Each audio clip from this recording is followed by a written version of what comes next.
Welcome back to my channel. If you're new here, my name is Felicity. If you've been here before and you're like, yeah, I know, I understand, it's been a minute, but we're back. So, let me know what you guys want to see.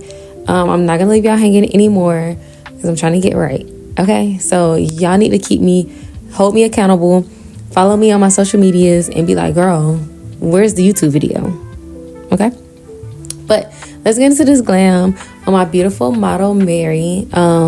We're going for a soft glam with a little shimmer. I wanted to try the Danessa myricks foils.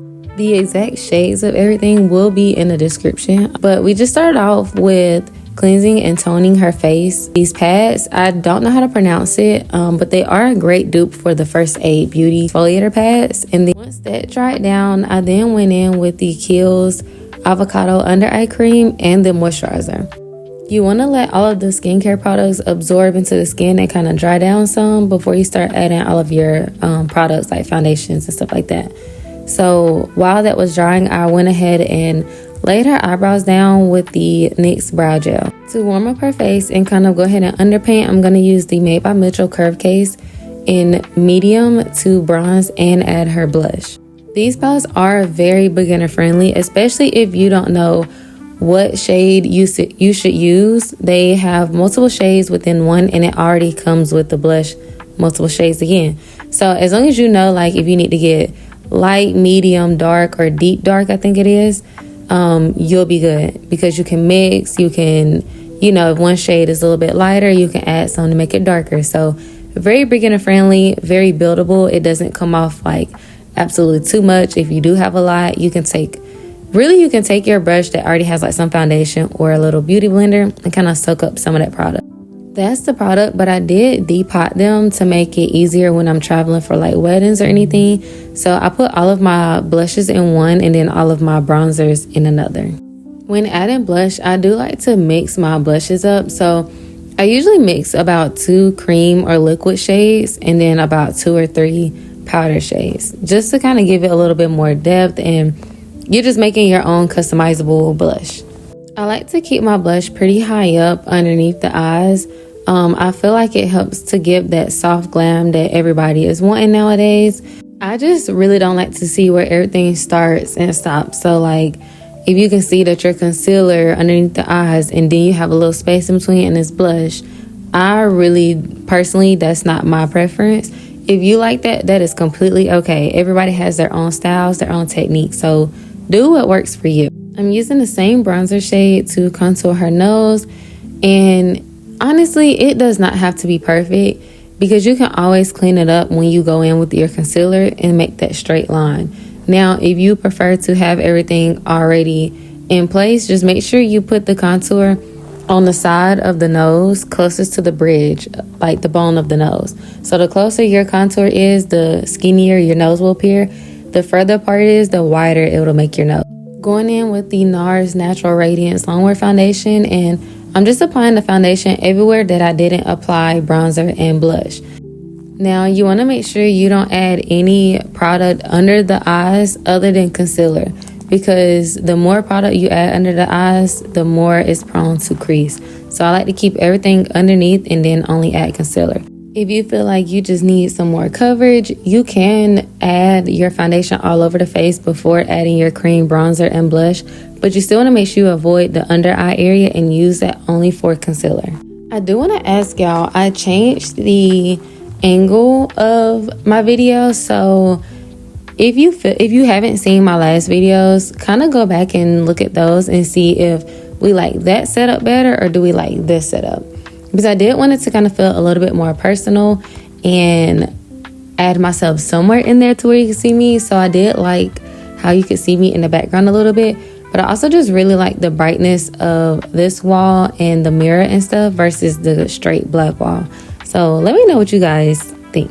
Okay, so we're still blending out the foundation. I wanted to kind of keep it real time so you can see how long it really takes to blend it out. This is where if you do add too much product, you can use your brush with the foundation, a little bit of foundation left on it, and kind of go over those areas to tone it down a little bit. So for the concealer, since we were on a little bit of a time crunch, I went ahead and blended both of those concealers on the back of my hand just so it wasn't too light and it wasn't too dark. Usually I would take the lighter concealer and place it in the inner corner, and then the darker one just like kind of surrounding the outsides of it, because it just kind of helps give more of a seamless blend, and it's not trying to go straight from a light concealer to like a dark blush or bronzer when you're blending. But this time I just went ahead and blended everything together on my hand. It may seem like it's kind of a lot, but I'm really just spreading the product in the areas where I want it to kind of settle down some.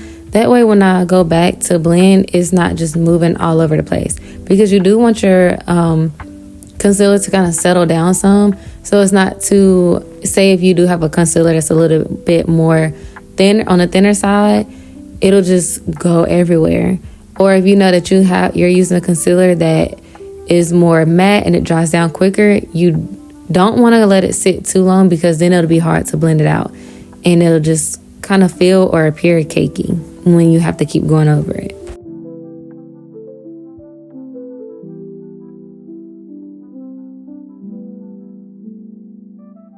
When blending the concealer, I like to work around the face, so I'll usually start with the chin or the forehead first, and then kind of go do the edges of the concealer underneath the eyes.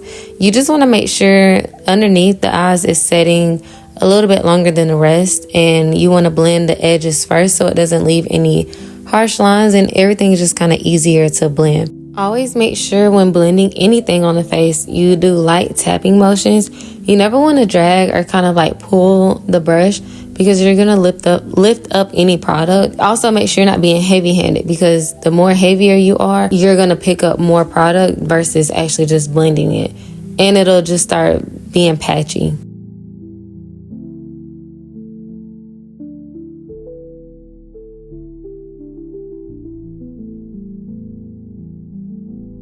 I'm adding concealer to the eyes just to give me some type of base to add her eyeshadow to, but I am going to set it with setting powder. So you want to make sure you don't add eyeshadow to wet concealer. Sometimes it can be okay, but most of the time it's going to kind of be patchy and harder to blend. I'm taking some leftover bronzer and just reinforcing her nose contour so it can stand out just a little bit more.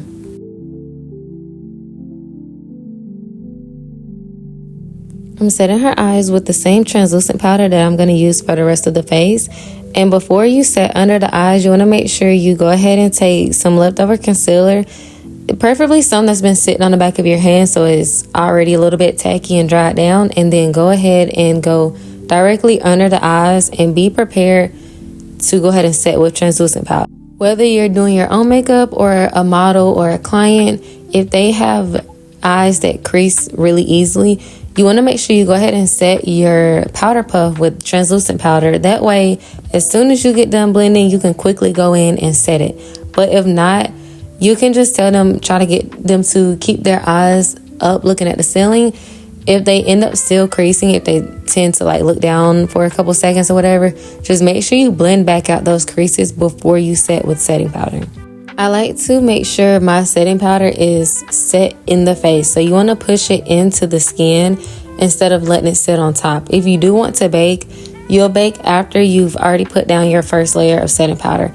If not, if you bake and put too much powder, it is going to feel cakey. Before setting the under eye, I do go back in with a little bit of blush that was kind of already on the brush, just to bring it back if it got lost when we were blending out the concealer.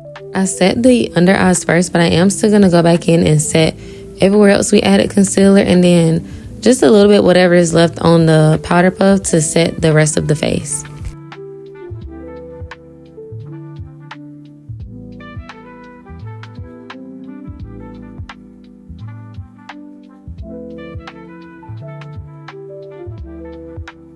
Going in with the Juvias Place bronzer, I'm just going to set all of the areas where we did bronzer all around the face and the nose.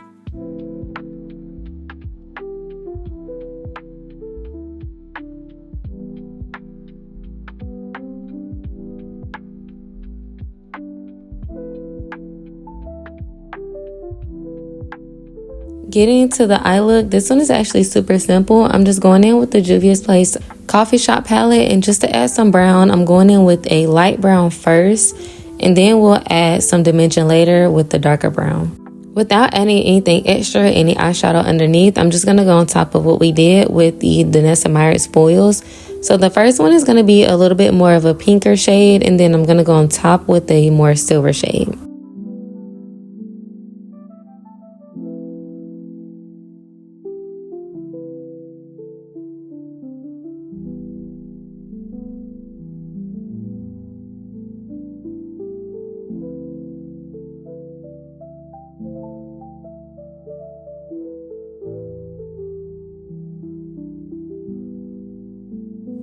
For the powder blush, I just mixed the 2 shades that's in the Juvias Place Volume 4 palette.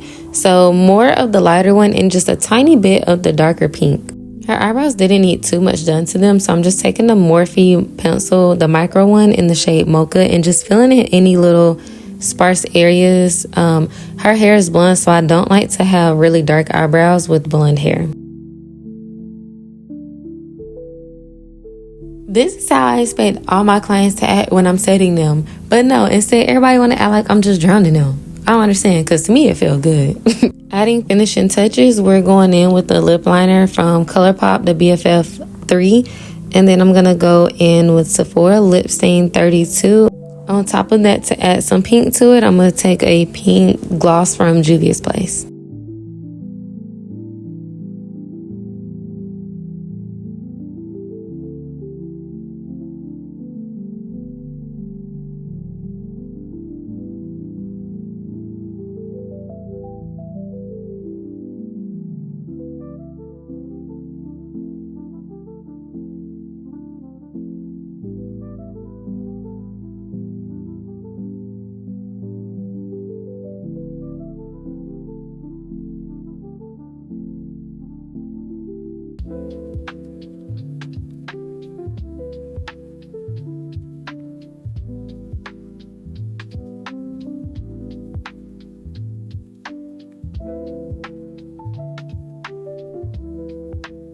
Now, since it is hot outside, I'm going to set her with the Kryolan setting spray. This is my go-to for if it's hot and you're sweaty, or like with my brides. But she know good and well that did not smell good because it smells like straight alcohol. But that face is not going to go anywhere, I promise. But this is the completed look. Let me know if you have any questions. Let me know in the comments below what you guys want to see. If I kind of want to do some that's like just watch and vibe and it's not a voiceover, so let me know if that's okay. Other than that, follow me on my socials. Bye.